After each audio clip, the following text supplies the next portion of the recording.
Thank you for joining us for this week's live Q&A. Today we're going to be having a look at the flow frames in this box and just show you some tips and tricks on how to inspect them if you want to.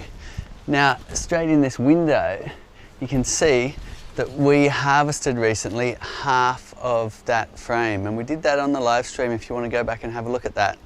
And you simply do that by inserting the key part way and turning it to a 90.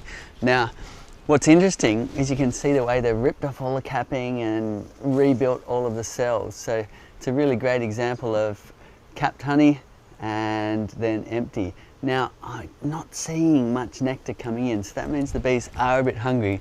So just to show you a close-up and personal of the flow frames, we're going to pull some out and talk about them a little bit. So chime in with your questions and we'll get to answering those.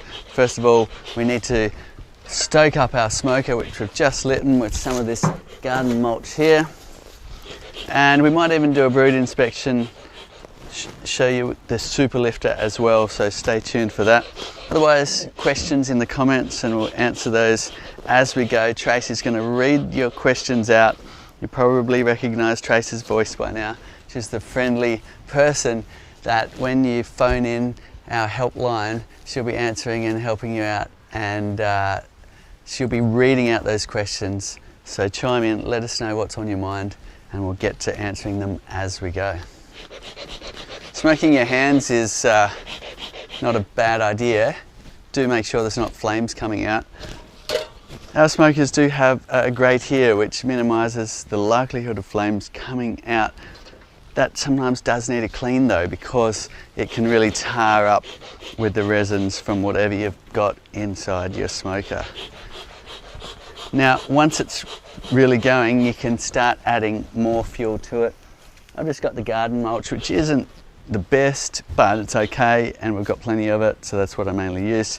Some people use cardboard, some people use pine needles, others swear by the Hessian bags that they hang on the fence for a year and then put in there, all sorts of different options. I just use leaves or garden mulch or whatever I've got around, or the bark from a tree, and the main thing is not to put like magazine print paper in there, because there's a whole lot of chemicals you don't want in your beehive. Okay, that smoker's hardly going, see, but after a bit it'll really catch on. So you keep puffing it, don't be shy until it's really bellowing, nice cool smoke, and that's what you want to use to blow into the hive to give that calming effect to the bees. If you're on this side of the hive, protect yourself, wear your veil. This is the protective side, and if you're new to beekeeping, even going near your hive's a good idea until you understand their temperament and get used to how the bees behave. Put on your bee suit, wear your gloves. Okay.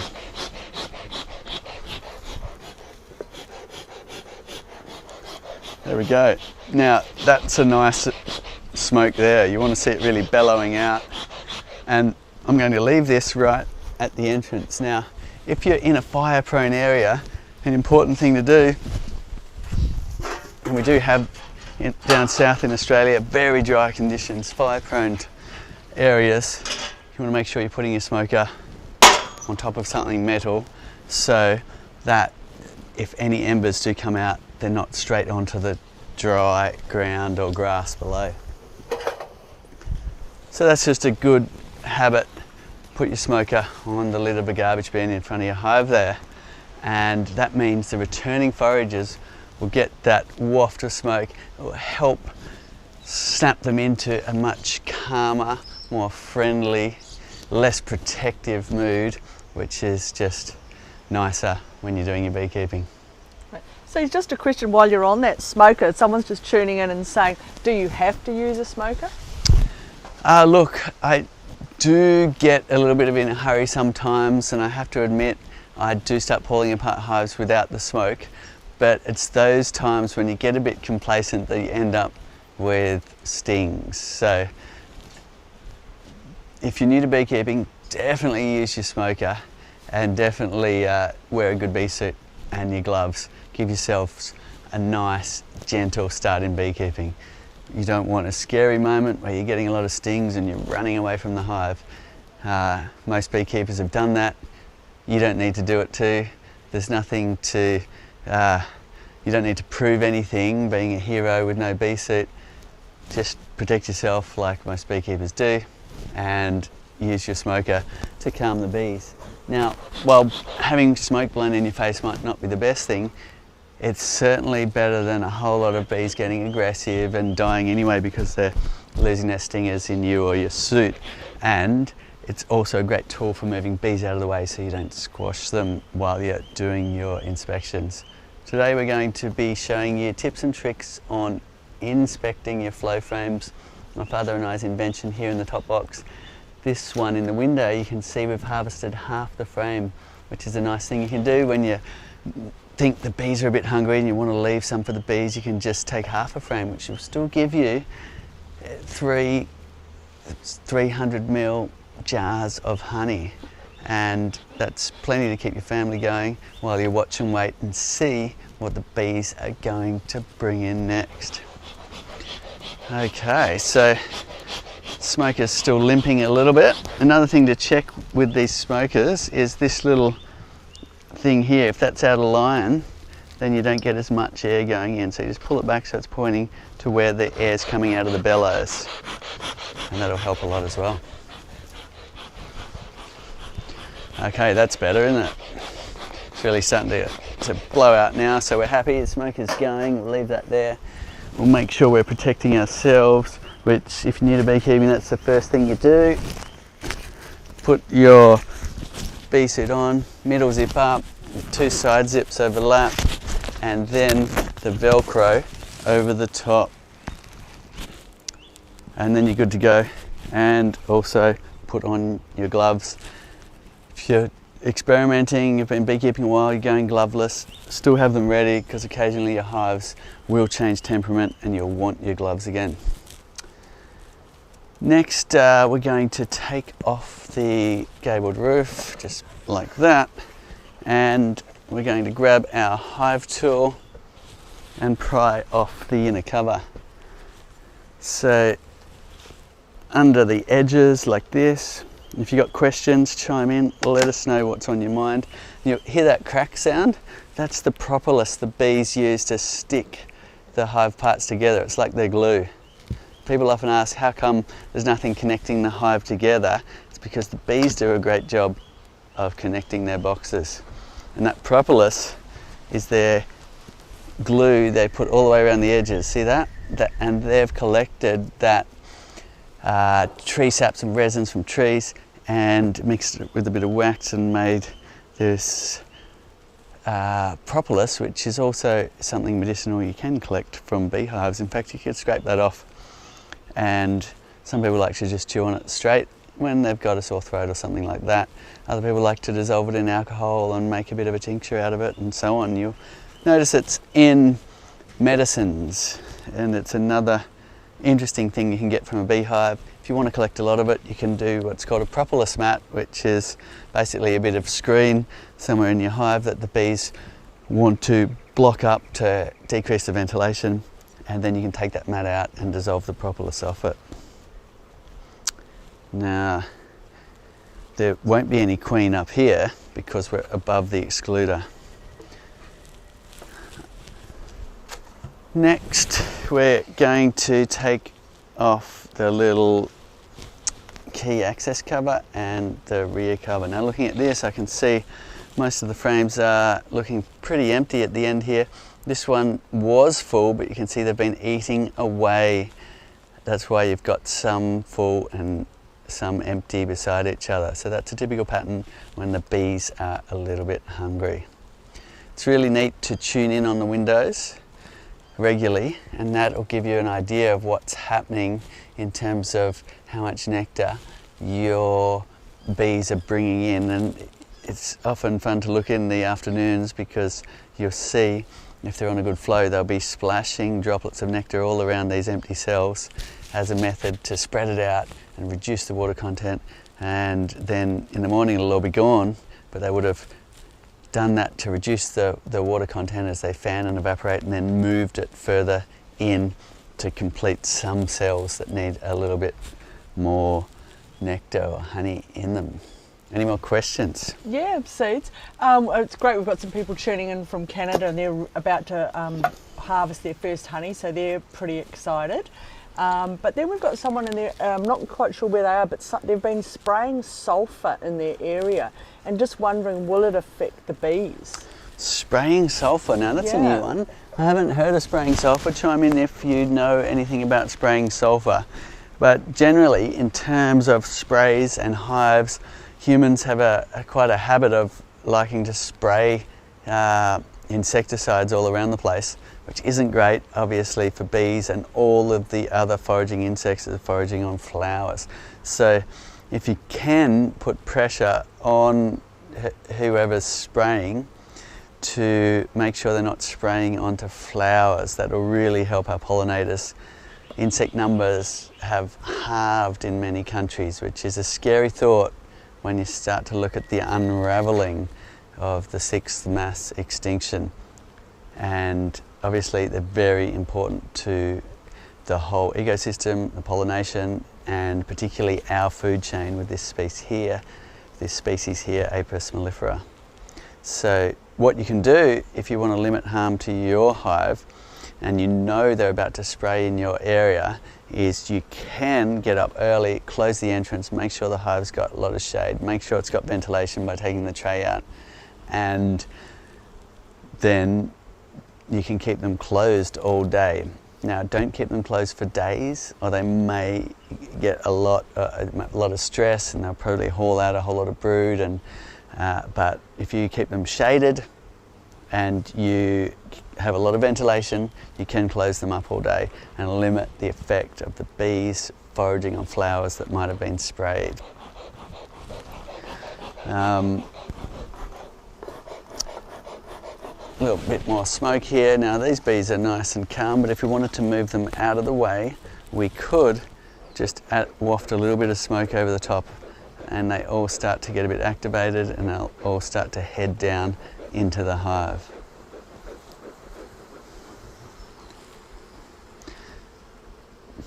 So I'm going to show you some tips and tricks on pulling and inspecting out the flow frames. It's similar to other frames, but some people don't know all of the lifting points. So let's just go over that now.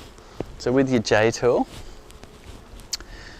you can lift from this end here, just like a normal frame, and that comes up like that. Now, if it's really tough, start working the other end first. Now that's coming up quite easily, but if it hadn't been inspected for a very long time and the bees had really glued it down, then there's another point under here. We've got a little recess. You can get your chisel end under there, and you can lever there. The other spot is also under here. If it's particularly stuck, you'll be working those 3 points just to get that first frame out. You could also cut any burr comb, which you can see here, which is connecting the frames together. And if you need to move bees out of the way, then the smoker's a great tool for that, because this bee is right where I want to work. If I blow a bit of smoke, it isn't getting out for some reason. Out you come. Might be a bit stuck there. What's it doing? Come on. Well, we might just pull that wax out and the bee will come with it. There we go. Now, the reason why I'm pulling that wax out, because if you pull up a frame that's got some nice comb on it, then what you'll find is if you've got a little bit hanging out like that, it might damage the comb surface. Not the end of the world, the bees will get in there and fix it up quickly, but it's just good practice to remove the burr comb before you pull out that first frame. So there it is there. Now that frame's ready to come up. So all we need to do is put your fingers in this end, J under this end, and you're lifting slowly and gently on that first one. And we'll be able to see what's going on that frame. It'll give us an idea of how hungry the bees are. So what am I seeing? I'm seeing actually patchy nectar, which is good. There's a tiny bit of nectar coming in, in some of these cells, and it looks like we did have capped honey, but they've eaten it away. So they've gotten hungry, but they do have some nectar coming in, which means we don't really feed in this area because there's always something.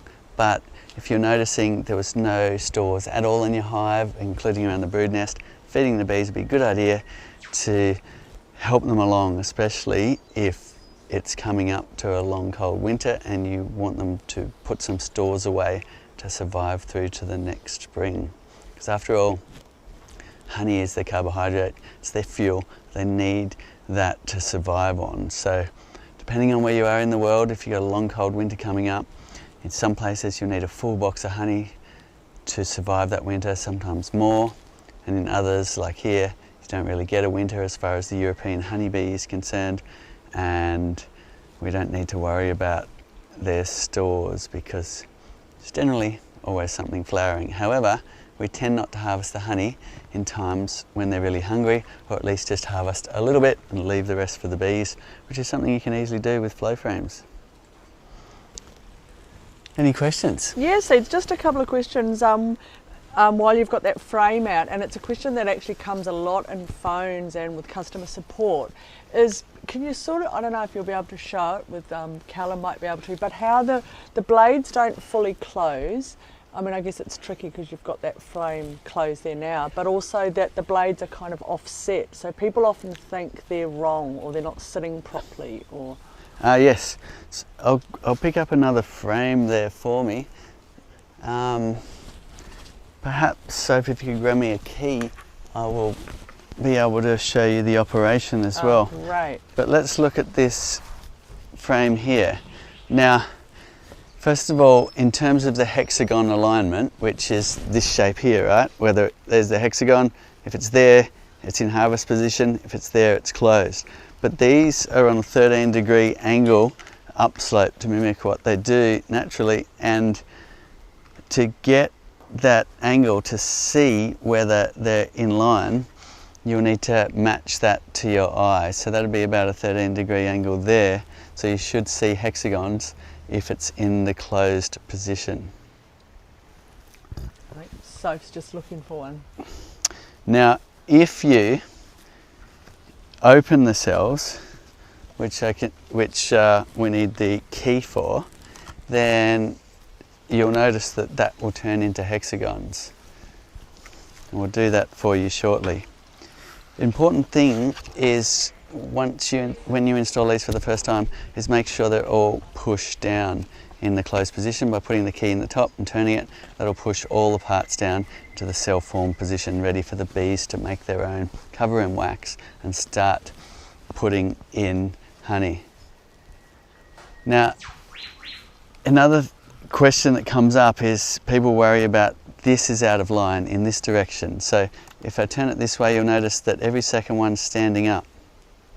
So that's on purpose, and the reason why we did that is that means the moving part is happening deeper beneath the comb, so there's less disturbance to the comb surface.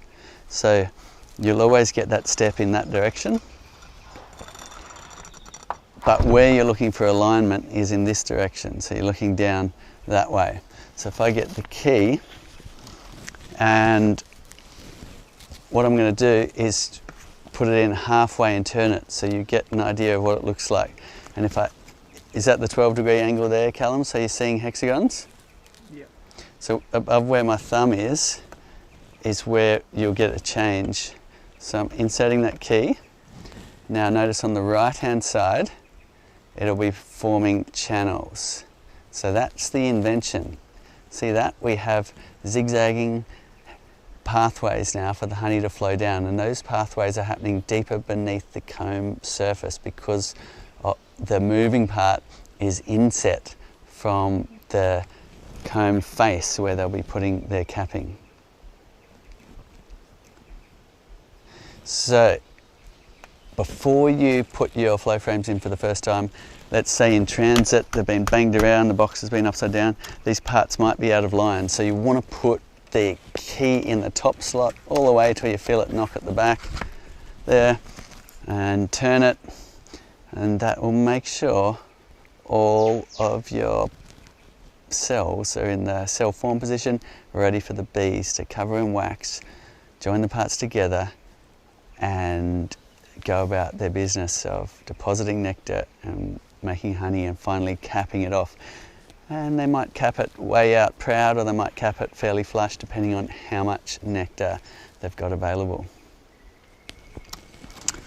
This one on the edge shows a good example of that. So we might pull out the edge one and just have a look at it, because that edge one, we actually harvested half of it, which is a nice versatile thing you can do with flow frames. Is if you're unsure, you want to leave some for the bees, then harvest either just one frame and leave the rest, or even just part of a frame.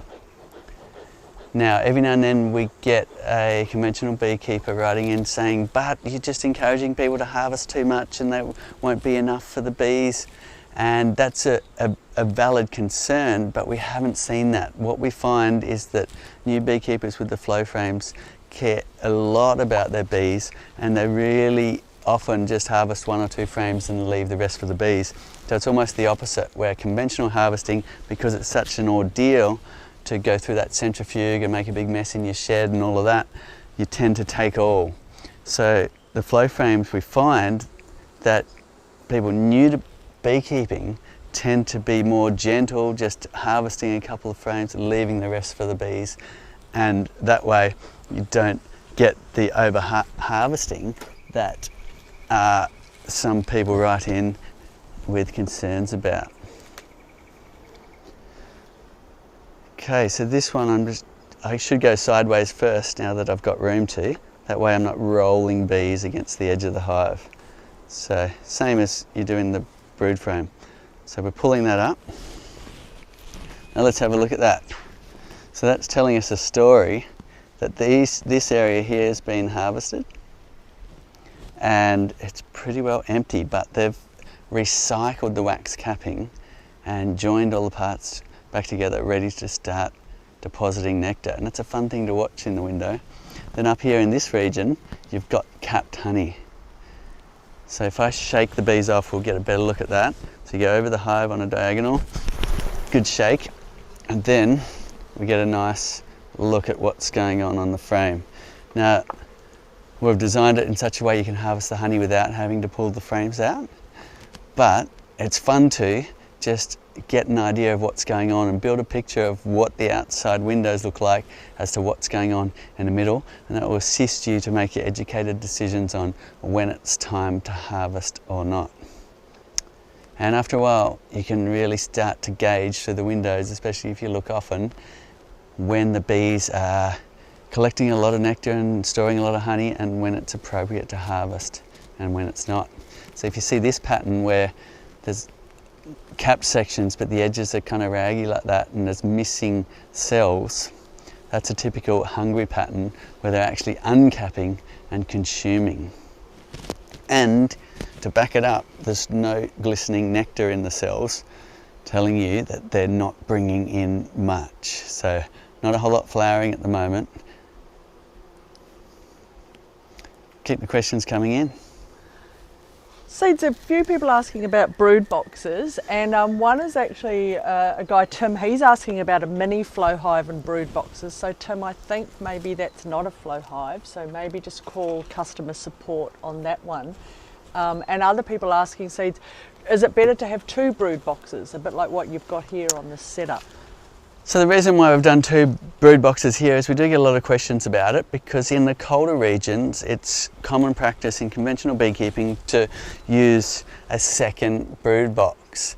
Now, having said that, if you go to Fred Dunn, where he's up in the north of America and in a quite cold region that gets a lot of snow, he finds the best recipe is actually a single brood box and then an ideal, which is a shallow sized extra brood box, and then the flow frames on top of that. So depending on where you are, there'll be different advice, but generally I like to go single brood box and single honey super. It keeps it exceedingly simple. harvest when the honey's there, store honey in jars on the shelf instead of on a whole big stack of boxes like we used to conventional beekeeping. And if the hive gets overcrowded, take a split and start another hive. So that's what I do here, and that works well here. But in those colder regions, it is common to add more boxes. So people tend to add a second brood box or a second honey super. And the reason why that is useful in those colder regions is twofold. One is the nectar season tends to get condensed into just a smaller part of the year. So several months might be the entire flowering season where everything that is going to flower is flowering. So that makes a really intense honey flow, and the colonies respond and build up to big sizes really quite quickly. So somebody just chimed in from Canada saying they're just harvesting for the first time. That's great. I'd love to see your pictures, if you want to send them in, of your first harvest. And in those regions in Canada, they tend to run multiple boxes. We've actually had people run 7 flow frame boxes high on top of a 1 or 2 brood boxes. So that's pretty wild, but they're doing that because they want to have really large numbers of bees in their colony, and they simply don't fit in a single brood box and a single super. So depending on your management practices will depend on your size of your hive, and also some local knowledge, and also just what works for you. As said, you can always take your splits if there's not enough room in the box for the bees and run the hive smaller. However, in those colder regions, you're also after stores for winter. So it's typical to take your flow frames off and leave perhaps a brood box and another brood box, which often has a lot of honey stores in it too. Always long answers. Chime in, let us know what you think, and also let us know what you do in your area and whereabouts in the world you're tuning in from. Great, and we've got someone. Look, we've got an awesome shipping team here, and we try to ship all around the world. But some countries are a little bit tricky due to often taxes and duties. And we've got someone tuning in wanting to ship to Mexico, and that's one of those countries. But you know, contact customer support, and you never know. Beesia will try and ship hives everywhere, but often it's all about the duties and the taxes into your country. But Night Drifter is asking, Cedar, if you've got a 1 acre lot, how many is too many hives? Well, that answer probably depends a little bit on your neighbours. And there are some areas in the world where there are restrictions, so not a bad idea to check with your governing bodies whether there is any restrictions. But you know, I know people that keep 20 beehives in a 1/4 acre block, and that's a lot for a backyard. So you want neighbours that you're giving jars of honey to and you're keeping sweet, because they will see a lot of bee flight past their property. 1 acre is a bit bigger, you could probably fit a number of hives there, but again, it's a bit about responsible management and a bit about the comfortable nature of your neighbours. Jars of honey go a long way, and making sure you're being a responsible beekeeper in the springtime and managing swarms. Sometimes swarms can be scary for people, even though as a beekeeper they're exciting, and they're not scary for us. For somebody who doesn't know anything about bees, this massive cloud of bees landing on their washing line or something like that temporarily can feel scary. So some reassurance and communication with your neighbours and some jars of honey goes a long way. Cedar, Keith's wondering, there's a few questions on feeding bees, and he's wondering, how do you feed the bees? Okay, there's all different methods of feeding bees, but generally you're feeding them sugar. Don't feed them raw sugar or brown sugar, feed them refined white sugar. Reason being is there's other things in unrefined sugar that aren't so good for the bees. So just sugar isn't mimicking nectar completely, but it's close. So although it's not perfect for bees, it's better than letting them starve. And there's multiple ways you can feed them sugar. One of the simplest ways is you just take off the inner cover. I might just put this down and show you quickly. If you're in a hurry and you don't have another type of feeder, then you can just pop the lid off. Let's show you on here. So this is on top, so you just pop the lid off, just pour some sugar here, just dry sugar, and take this plug out and put your roof back on. And the bees will get up there and they'll start chomping away at that sugar. They'll collect water to help dissolve it, and away they go. Super simple method.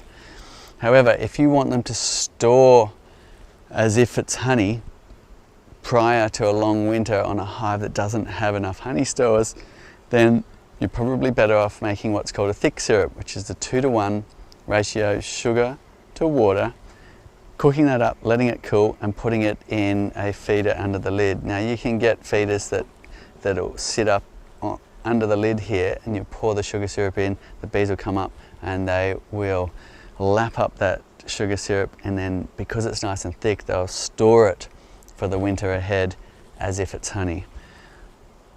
And if you want to just make a liquid feeder, really quick and easy one is you pour that sugar syrup into a Ziploc bag, do it up, poke some pinholes in it, just place it right here, probably the other way around, place it right here, your Ziploc bag, poke your pinholes in it, take that out, put the lid on, and the bees will come up and they will suck on those pinholes in the Ziploc bag and they'll empty it of the sugar syrup. Super easy, quick one to make there. Otherwise, there's the upside down jar method where you put holes in the lid of a jar, turn it upside down, take this plug out, and they'll suck on that sugar water there. So plenty of options for you if you do want to feed your bees. Great, Cedar. And then another part to that question is then how do you know when to stop feeding?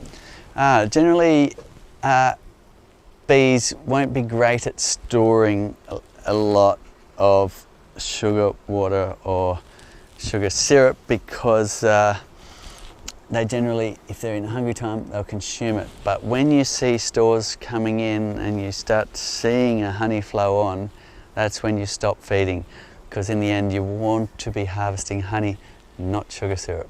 But it's pretty obvious when the season turns on, the bees get very active and they start filling all the cells with glistening nectar and so on.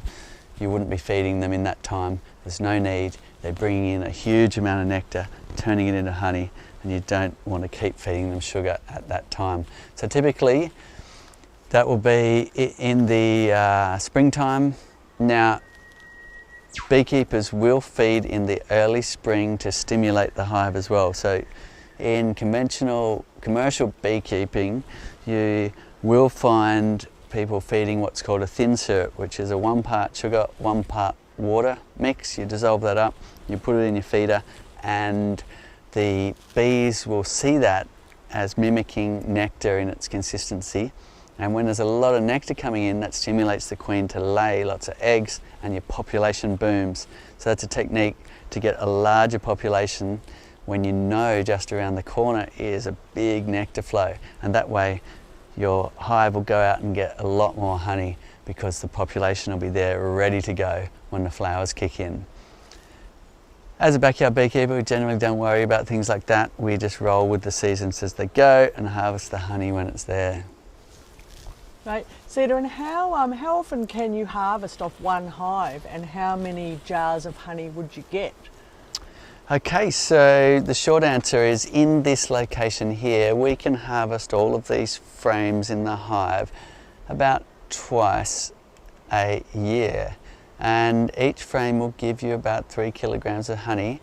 So or 6 of the typical hexagon jars you see us, or sometimes 7, see us harvesting into.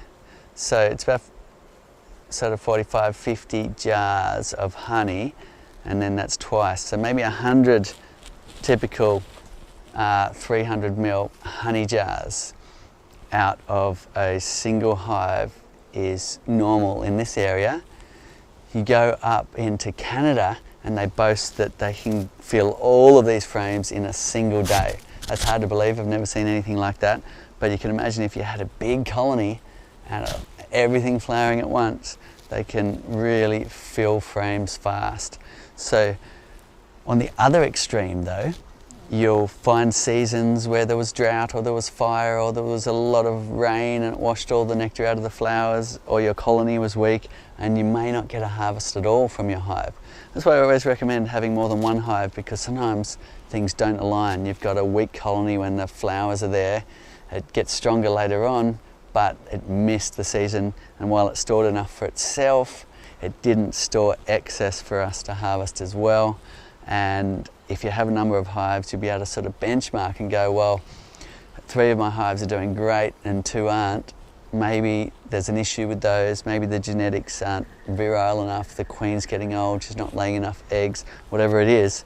And that will not only mean you're more likely to get a lot of jars of honey on your shelf, but you can also tell when a hive isn't performing as well and do something about it. Right. So Clinton, who tunes in regularly, is just wondering, he's getting a bit of a hive, a bit of a honey backlog in the channel behind where the cap is, and he's just wondering, why do you think that might be happening? Okay, let's have a look at that. Now, this is a nice full flow frame, that's good to see. So there's plenty of honey here left, and you can see the bees have eaten a few cells, but mostly it's full. So that's good. They've still got plenty of honey in this box, so certainly don't need to be feeding yet. Now let's see if we can find an example for you of the honey in the trough area. And I'll explain a little bit about our design and how the bees behave. Now I haven't got an example for you, but sometimes you'll find that in this area here, you'll find the honey builds up of its own accord, simply because the bees didn't do a great job of sealing all the flow frame parts together, and you get little drips over time dripping through and building up in this area. So when we were inventing the flow frame over a decade before we launched, we noticed that, and that's why we put in this, what we call a leak back point, where see how there's the yellow part and then there's the clear part, and there's a little gap there. Now that gap is so that if you do get any drips coming through, or after harvest and you want to finish a bit early, the remaining honey drips will just go back for the bees to lick up and redistribute in the hive. Now, bees will be bees and they'll block that up. So what that means is, if they block that up and it's one of the frames that seems to be dripping through, then you'll get honey filling up in this trough area. So the simple thing to do is unblock that leak back point. Now sometimes all you need to do is spin that cap around a little bit, and it breaks that little wax seal, and the bees will quickly get into it, and if you watch closely you'll even see their feathery tongues licking up into that area and emptying the honey trough. Now if it's been there a long time and you're in a humid climate, it could have gone fermented, you might be better off taking the cap out, putting a tube in and draining that away and discarding it. And the very action of putting the tube in will unblock that for you. So we've designed it so you don't have to think too much, and every time you harvest, that area will be automatically unblocked by that little tongue. So another way to unblock it is by just inserting the tube, giving it a wiggle, making sure that tongue goes in. Or let's say they've done a really good job of blocking it and you don't have the tube with you, and turning it hasn't helped. You can simply pull it quickly and use anything to unblock, whether it be a stick or the end of your flow key, and put this back in, and you'll notice that honey draining through back to the bees again. As said, if it's gone fermented, they'd discard it. And another thing that can happen if it's been there a long time is it can go a bit gunky or dirty. If you want to clean that up, it's a simple matter of getting your flow key, which is here, getting a thin dishcloth, one of those ones that gets called chucks, is perfect for it. You wet the cloth, you wrap it around here, and you can simply just wipe that area out again. I hardly ever have to do that. It's very unusual, but you can clean the trough like that. Any more questions? Yeah, Cedar, when Anna's asking, and Anna, it's okay, you're asking lots of questions, which is great. Her question is, what do you do when there's a heat wave or a sudden change in temperature, but you've just harvested all the honey? Do you have to put some of the honey back? Usually not so much when there's a heat wave, but if you've harvested all of the honey and no more came in and winter's approaching and you've got a long, cold, snowy winter, that's when you need to put some back. And usually that's in the form of sugar syrup, like we were talking about earlier. You'd make a thick syrup, 2-to-1 ratio, 2 parts sugar or 1 part water, cook that up, let it cool. Easiest method would probably put that in some Ziploc bags under the roof here, poke some pinholes in it and take that plug out of the inner cover. The bees will come up and they will suck up that sugar syrup and store it as if it was honey. So that's a method of putting the honey back, if you like, or putting back their stores so they can survive a long cold winter ahead. Usually a heat wave doesn't trigger the flowers to stop. So generally in those hotter times of years you've got flowers around. So the question always, like, you're not wearing gloves, and do you get stung very often? Look, I do, but mainly through complacency. I guess I'm okay with a few bee stings. I don't like them on my face, so you'll always see me wearing my bee suit, my jacket or my bail, and I don't mind a sting on the hand. I actually got one yesterday on my wrist, and that's just from not really bothering to spend the time to calm the bees down. And I was getting into that particular hive multiple times. I forgot something, I went back in, and the bees got annoyed with the third time I went into one hive, and I got a sting on the wrist. Now, I got a little local swelling there, but it didn't really bother me. Now, if you're someone who gets a large reaction to a bee sting, oftentimes people will get quite a lot of swelling from a bee sting, then do make sure you're protecting yourself and wearing your gloves. But as said, I prefer to go no gloves. It's just easier to move about the hive, and every now and then you will see me putting my finger on a bee accidentally and getting a sting. I think last live stream last week you'll see me with a sting in my finger and talking about how to remove it. Maeve's asking, Cedar, and I think, you know, another one that pops up a lot is wanting to see the queen, but maybe explaining why the queen isn't in this box and how the queen can't get up into that box. Okay, we've got a great example here of how this all works. Now, this is our honey collection area where we've got our invention. My father and I worked on for a decade, and now we have all around the world in 130 different countries, and we've been going for 10 years now. And down here under that box we have what's called the queen excluder, which is a grid that is 4.3 millimeter apertures, which the queen can't get through but the worker bees can. So that means she can't get up in here and lay in the flow frames. Underneath that we've got conventional wooden frames, and the bees are going about their business, just what they're doing is building their wax as they've always done inside a wooden frame underneath there. Right, Cedar, and also with the queen excluder, do you always prefer to use the plastic over the metal? We do use the plastic. I mean, it's just kind of what I've always used, I guess. One of the advantages is there's no area for ants to live in the perimeter. Often the metal ones have this gap all the way around, which is annoying. And another advantage is you can just peel it off really slowly.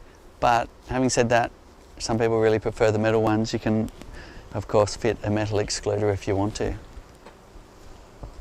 Great. Now, Cedar, now you've got the flow frame. Once you've harvested, do you have to uncap it, or can you just leave it alone for the bees? Now, that was a fascinating piece of inventing. For a long time, we figured because harvesting conventionally you have to get a hot knife and cut the wax capping off, we would need to do something similar inside the hive. So we had some crazy contraptions where And if you have a look on the Australian story, or you have a look in some of our earlier videos, you'll see some of the crazy contraptions we made. And sometimes we'd have like a capping section that moved away from another section of comb. And to do that, we had diaphragms made from old car inner tubes and things like that. It was all pretty ad hoc because we didn't have a budget, and we were just inventing away for years, making what we could out of what we had. And you know, hot melt glue and little pieces of wood and suction tubes, and you could suck on it and a piece of comb would pull away, leaving the capping away, and then the honey could drain out. Now that was incredibly complex, used a lot of space in the hive, and we thought maybe we can stop the bees from capping it by putting special coatings of silicone or something on the part. So we tried that, that didn't work. And in the end we found that we didn't need to, because the bees are clever enough to know that when the honey drains out from beneath their feet, it must sound different. They're walking on an empty drum skin, you know, instead of one that's full of honey, if you like. And they pretty quickly get to chewing away that wax. And you can watch it through the window after you harvest. They get in there, they start chewing away, reshaping, recycling the wax, rebuilding the cells, and away they go again, depositing nectar. Great, Seeds. I love it when people are watching and they notice all these things. And we've got Glowstone, he's noticed the wire. I don't know if it's actually, I think the flow frame you've got there, Seeds. The wire on the bottom of that flow frame is not twisted, but the wire on the top is twisted. Is it okay to add a couple of twists if the flow frame parts are a bit loose? They had problems with one of their frames coming apart. Can you add a few extra twists into the wires? Okay, well done. You sound like you're the person who's quite into fixing things, and you've got a bit of ingenuity about you. So fantastic. So the bottom one we have designed so that you can tighten it up just by shifting it up. There's a few click points there. And that'll often help tighten up the top one also, because these two are opposing like a bridge, if you like. Now, the top one doesn't have that level of adjustment. So if you do want to adjust it, you will be sliding it off by putting a screwdriver or something either side. You're popping it out of here, you're going over this round. Do it on a bench in such a way that it's not all going to fall apart, so you get it flat down like that. Add another twist or two, then slide it back over to the click point. So well done, and I hope if your frame did come apart, it didn't come apart into too many pieces, because it can be a little bit of a jigsaw to put all back together. Having said that, in the early days I was sitting there assembling, and I got it down to 2.5 minutes to put all of the parts together. And I could do it with my eyes closed too. Would you believe it? It was so funny. We're like sitting there at the kitchen table with all family around, and even bribing the neighbours' kids to come and help, and we're putting together all the flow frame parts that then get posted out to different countries for testing, and found that after a while you could assemble a frame with your eyes closed. Might have to do it on the live Seeds. Yeah. Oh, we actually did a team building day, and it was part of the Flow Olympics, where, look, I put that in the wrong way around, that's pretty funny. Where you had to assemble a flow frame as quick as you can in your little team. It was pretty funny. All right. Fantastic. Oh look, just while we've got someone who's tuning in from Arkansas, and they're very new and they're looking for a community to learn from. So maybe if you're a beekeeper in Arkansas, tune in, and you can get together with One Core 13 who are looking for a bit of a community. That's fantastic. Let us know whereabouts in the world you're tuning in from. It's amazing to have a global community all helping each other. And obviously this is a good spot to dial in. Every week we're here answering questions at this time. So this is a great spot. You've got a lot of people helping answer other people's questions, which is fantastic to see. And we're reading questions out as well. And also, if you do want an online beekeeping course, you like high quality video training, have a look at the beekeeper.org. Experts from all over the world have contributed to that, and it's a fantastic fundraiser as well. It's free to try, and if you want to proceed with that, you'll be helping the bees with a whole lot of projects that money gets donated to. Oh, great. And Cedar Glowstone, who had the problem with the flow frame, they got it back together again. Ah, well done.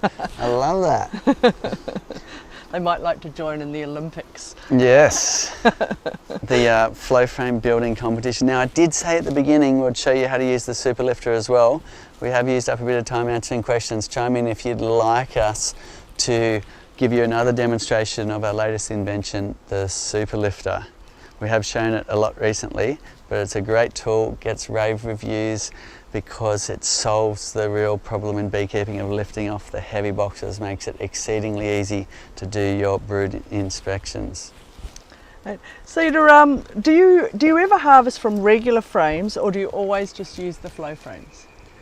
I always just use the flow frames. The whole idea was honey harvesting was a real pain and a real ordeal, and the bees didn't like it, I didn't like it. It went on for days in a big mess in the shed. I really don't like cleaning up, and you got a dedicated room to all of that, which was the shed I lived in, and you've got mess everywhere, honey benches, you've got centrifuges, spinning machines, and it's fun for a while, but then it's not fun. And it's just a lot of heavy, hard work harvesting in the conventional way. That was the inspiration to invent the flow frames. So I spent a decade working hard so that I didn't have to work hard harvesting conventionally. And then we got to share that with the world, which is fantastic. So always harvesting with the flow frames for me. And I'm glad I don't have to do it the old way anymore. And what type of bees are they, Cedar? Well, these are Apis mellifera, the European honeybee that humans have dragged all around the world wherever they've gone, because they're such extreme little pollinators and also amazing honey producers. And within that you've got different breeds, and mostly they're a bit of a mongrel breed here because their queen would have mated with drones from all around the area. So Italian bees are the golden ones usually, and then the darker ones are your Caucasians. There's also Carnolians and all sorts of different breeds. The bee breeders will be breeding, and they'll all say that their breed is the best, and ultimately you just want to get a nice, productive, gentle hive. So whatever the breeders are breeding with those traits, that's the kind of bees that are a joy to keep and do brood inspections on. Great. Now, Patricia added the super box on last Saturday, and just wondering, how long does it take for the bees to realise they have another box to hang out and start making the honey in? Yes, sometimes it can take a while.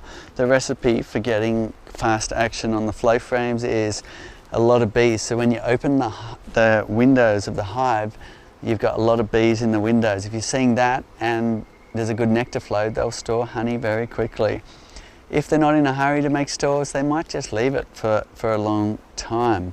And if you're getting impatient, one fun thing you can do is scrape some burr comb off the top of the brood frames. And you see that comb there. If you have a look down in between the frames here, you'll notice there's a lot of comb building up on the excluder. That's typical above the brood nest. You can scrape some of that off with your hive tool, mash it into the flow frame surface. You won't damage the flow frames. Put that on the window side and enjoy watching them recycle that wax in that locale. Now, of course, you won't get any stores, even though they've waxed up those cells, until there is a lot of bees and a good nectar flow. So it's just a method to entertain yourself and get a little bit of activity up there, but generally I do nothing and just wait for the bees to wax them up, make them their own, and store the honey when they're ready. Great. Now Amanda's tuning in, and Amanda's only half an hour south of us here near Byron Bay in New South Wales, Australia, and they've found that running a double brood box, because their bees weren't happy in a single brood box, they kept swarming despite splitting all the time. But since adding the double brood, I haven't had a swarm since. Okay, So- there you go. So a bigger hive will reduce the chances of swarming. If you've got particularly swarmy genetics, running a bigger hive will not always, but most of the time, reduce the chances of your hive swarming. Particularly if you've caught a swarm to start your hive, you've obviously got genetics that are more prone to swarming. Now, if you requeen that hive, you'll probably find that your queen breeders are breeding from genetics that are less likely to swarm, and that will reduce that tendency. But as you say, what's working for you is running a larger hive, then fantastic, by adding another brood box like you see this hive here. And if you're getting good honey stores, then fantastic. But sometimes you'll find that you'll get less honey by adding more boxes, just because they might decide that there's enough stores here and they don't get around to storing honey up here when you've got a season that is going in dribs and drabs like we have in our area. Right. Cody's wondering, after you've installed your nucleus, how do you know when it's time to remove the entrance reducer? Okay, so generally around here I don't really bother with entrance reducers, but they are common in areas where you've got colder times, or you've got the yellow jackets, the predatory wasps, or you've got mice that move in the winter. And so I'm not sure whereabouts in the world you are, but if you're around here, you can run without an entrance reducer at all. Having said that, when the colony is small, it might assist them a little bit to have it, but generally I don't worry about it. But if you are in those areas where it's still really cold, then running the entrance reducer will assist them a bit, because they won't have to work so hard to keep the hive and brood nest warm at that temperature they need, which is just below our body temperature. Right. And Andrew's wondering, when's the best time to inspect your hive? So the best time is mid-morning to mid-afternoon on a nice, warm, windless day. Now, a bit like today, it's pretty ideal. The bees are nice and calm. I've had them open for a long time. They're not stinging me. Now, if you then go on a rainy day, you'll notice the temperament is quite different. They'll be grumpy, just like humans that have been inside all day, and they'll tend to be more protective, more defensive of their hive. Having said that, you can't always wait for the perfect weather, so sometimes you just need to do your beekeeping anyway, and at those times you expect the bees to be a bit more protective, a bit more aggressive, so you make sure you're wearing a good suit and your gloves and using lots of smoke and so on. Having said that, I haven't used the smoker for ages and it's gone out. Cedar, do you have to clean the hive for winter, or do the fabulous bees do that? So winter preparations isn't so much about cleaning, it's more about making sure you have enough adequate stores for the bees to survive your long cold winter in your area. Here we don't really get a winter as far as the European honeybee is concerned, so we don't have to worry about that. But if you've got a long cold winter ahead, then there's a few things you'll need to do. Typically, if you've got multiple boxes like this, you might be reducing down to just a single brood and a single one box on top of that, so there's less area the bees need to keep warm, and you'll be making sure that there's enough honey stores in there to survive the winter.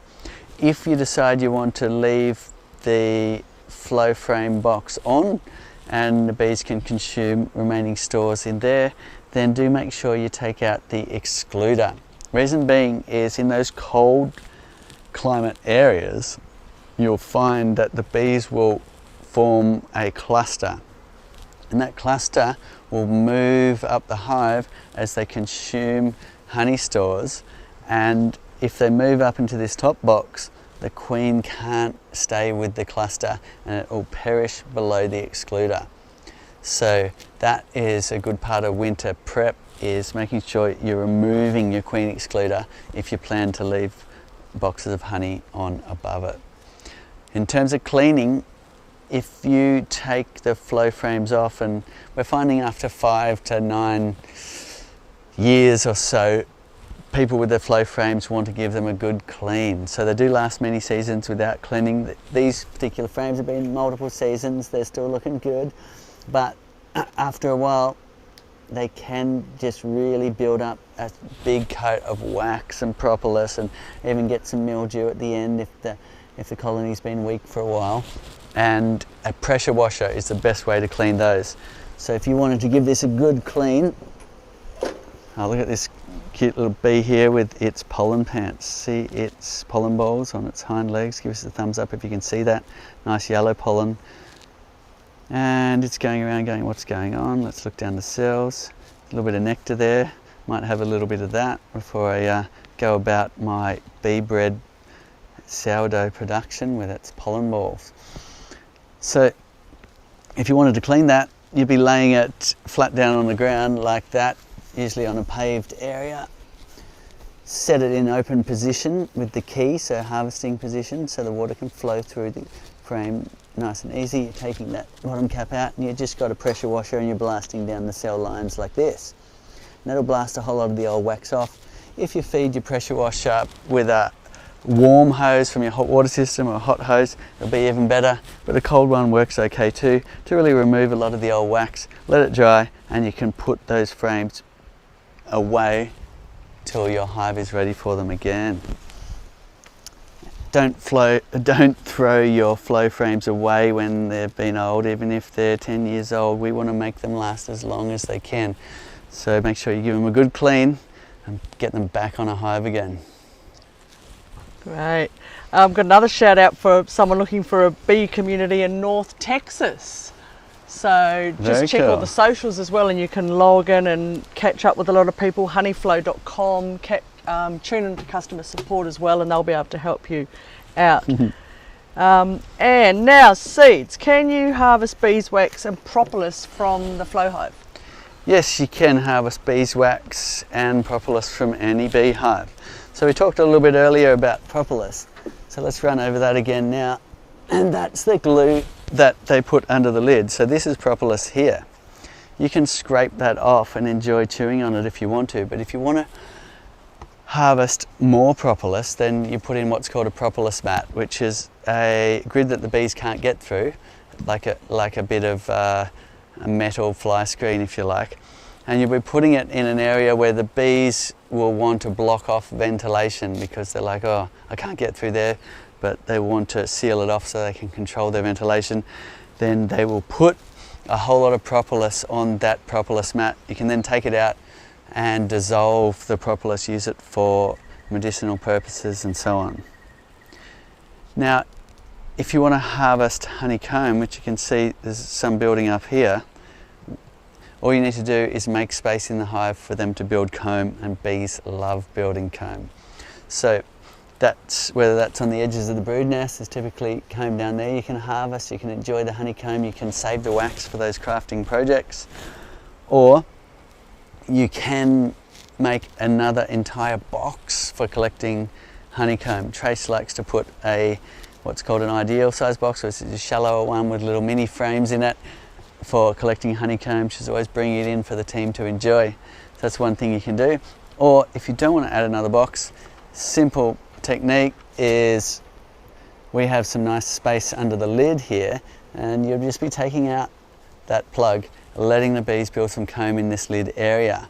Now that is fun for a while, but a bit of a mess when you've got a whole lot of comb when you pull your gabled roof off. So you might like to quarantine them to a smaller area just by putting, say, a glass baking dish upside down over this hole, and you can enjoy watching them build comb under the roof, and it's not as messy when you pull the roof off. Lots of ways to get honeycomb from your Flow Hive. Great, and Joan's wondering, will we be selling those medium or ideal boxes? And Joan, we've got them here in Australia, I think, though, for the rest of the world, maybe not till late next year. But yeah, contact customer support. But if you're in Australia, you're lucky, you can actually get them from our website, honeyflow.com.au, the medium or ideal boxes. Okay, and there's a bit of a hack if you really want one of those shorter boxes. You can just get one of our brood boxes and cut it down. So it's literally a normal box like this with the bottom cut off. Fantastic. Little Miho is wondering, Cedar, do you ever have any issues with moisture in the Flow Hive? Sometimes you get condensation when you are looking in the windows, especially in the winter time. Now that's typical because when you have nice humid air, like the bees like to keep their humidity in their hive around 60 to 80%.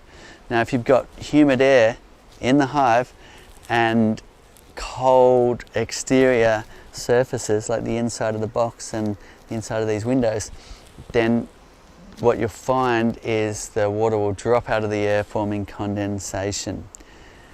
And some people get worried about that, but in actual fact the bees do use it as a water surface. And if the bees aren't really using this box here, but there's a lot of bees down here, it'll be typical to see some condensation in the mornings in winter.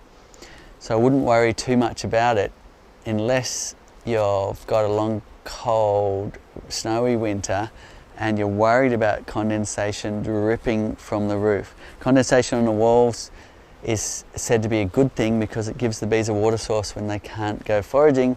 Condensation on the inner cover underside here is not a good thing because it could drip onto the bees, and wet cold bees are dead bees. So in order to limit the chance of condensation dripping off the inner cover down onto your bees, a great thing to do in those really cold climates is to put some extra insulation under the gabled roof. Now we've already got an extra layer compared to the standard migratory roof because we have this gabled roof on top and then the airspace in between. But to take it a step further, you can put some old polybox foam that you've broken up, an old pillow or whatever you like in this cavity, and that will increase the insulation, really limit the chances of condensation building up on the underside of this inner cover. And that will assist your bees in those really cold areas.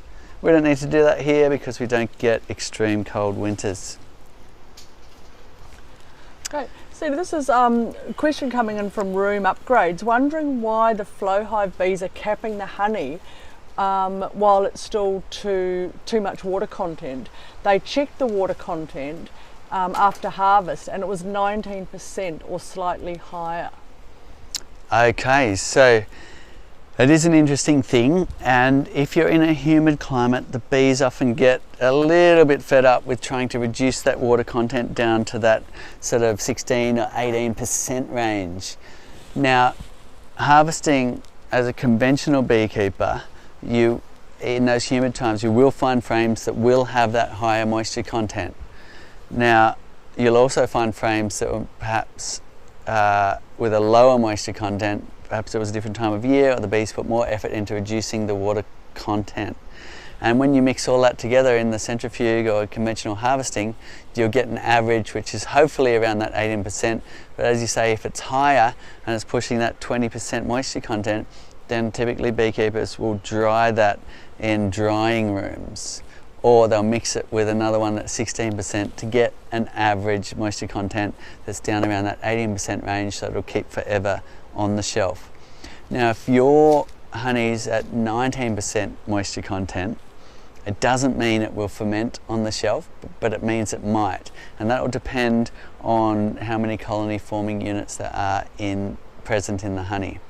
So if you find you have got honey that is higher moisture content, because we're often harvesting single frames, you might find one or two that have a higher moisture content. You could blend it with honey from others, just as we did conventionally, or you could simply consume it or keep it in the fridge and it'll last a very long time at 19% anyway. So be interested to explore that. We did answer that question last week and we found some people chiming in with their moisture content levels and said theirs was 16 and so on. So it doesn't necessarily mean that that will always be the case for you. So let us know what it is next time you harvest. Great, Zeta, and they're saying also that, yeah, they're in an extremely humid place, so that kind of makes sense. Lazy beesies. What should it be, Seeds? Should it be under, no, what is the percentage it should be? Look, aiming for 18% is nice. That's where it will keep forever if you've got a lid on it. And the Egyptians found that it kept for 3,000 years in the tombs. So, good idea to get that moisture content low if you plan to keep it for thousands of years. No, seriously, it will ferment if the moisture content is up around that 20% or higher, and there'll be a few factors like temperature and colony forming units which will determine how quick and if it will ferment. But keeping it in the fridge will keep it from fermenting a lot longer. If you find you've got a jar of fermented honey, then you can often still cook with it, and you can also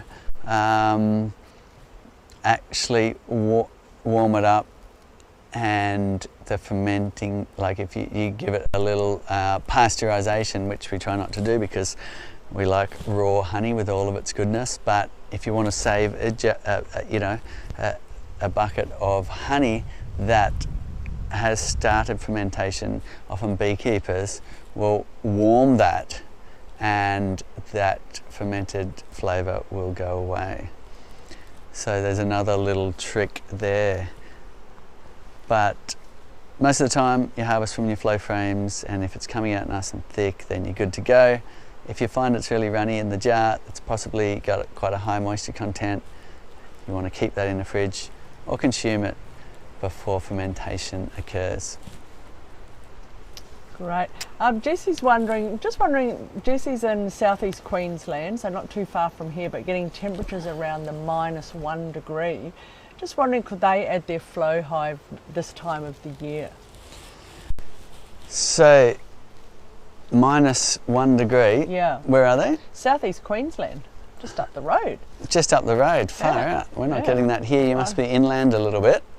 Now, in our area, we are in a coastal area of northern New South Wales here, and we can add supers whenever we have the bees really building up, because we get good flows through the winter time. But I'm guessing you're a little bit inland, you're getting a winter with not many flowers. You might want to wait another month. You'll find that around here, mid to late August is when your bees will start hauling in the honey, and that'll be a good time to add your super. However, if you notice the bees are really building up, doing a lot of foraging, you could add it now anyway, and your bees will be fine. Great. Darren's wondering, Cedar, how do you get the bees out of your super if you take it off for the winter time? And also, does the queen not lay in the super if you remove the excluder, or should they? I guess there's a couple of questions there, like how do you get the bees out of the super, and if you don't and you take the queen excluder away, does the queen start laying in the super? Okay, great question. So first of all, getting bees off any frame is a process. I find while some beekeepers will upend a box and fly them out and stuff, if there's a bit of a dearth or you don't have enough flowers around, then you'll end up with robbing. So don't do that. Just simply take your frames out like this, shake the bees off by putting it diagonally across your box. Whoopsie. And then use your bee brush like this. And what I usually do if I'm taking them away, I'll put a box over there. I want to, a brew box I want to put them in. I'll brush them off like this, and I'll walk towards that box and put it in there with hardly any bees on it, and keep doing that. And pretty soon I've got all the bees here and all the frames over there in the box. And then you can either put them in a freezer if there's honey left or nectar in them, and put them back on in the springtime, or you could, as said earlier, you could give them a good wash with a pressure washer and put them away for a winter. Now, if you want to remove the queen excluder, just repeat that second part of that question for me, Trace. So getting the bees off, and then if you don't take the super off and you take the queen excluder off, does the queen start laying in the flow frames? Okay, so in those extreme cold areas is the time when you would bother removing the queen excluder. You've got a long snowy winter ahead, and you want the cluster to move up through the hive, consuming the remaining honey in boxes at the top. So remove the queen excluder. At those times, the queen isn't laying. When it comes to spring, that's when you'll be putting your queen excluder back in place and making sure your queen is down the bottom. If you can't find her, then just shake all the bees down to the bottom, put your frames back, excluder back in place, flow frames above, and away you go with the queen in the right area, not laying in the flow frames. If you find your timing's out and the queen has started laying in the flow frames, don't worry, just wait a brood cycle, which is going to be 21 days, and or if they're drones, then you'll be like 24-ish days before harvesting any honey, and brood in the flow frames won't damage the flow frames. It will just make an area that looks a little bit more brown with the silk cocoons in them, but the flow frames will perform as normal after the brood has emerged. Alright, let's put this back together and I'll show you how to do that. Now, when you drop the frame in, pay attention to this area here. You don't want to squash bees there.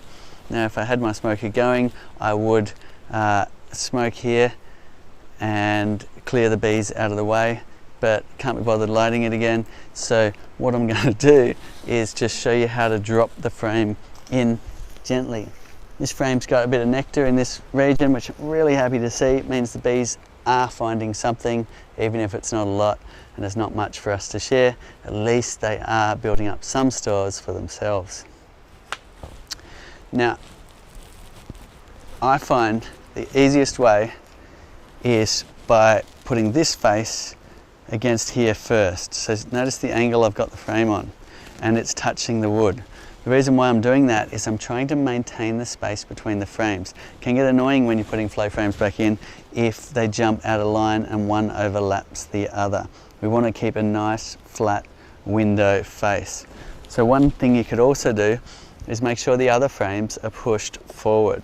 So this is a bit of a tip with flow frames. So there is a little screw on the back which we haven't bothered to wind out, but that will make sure they are always pushed forward like that, and that way you've got them forming that flat window without gaps in between.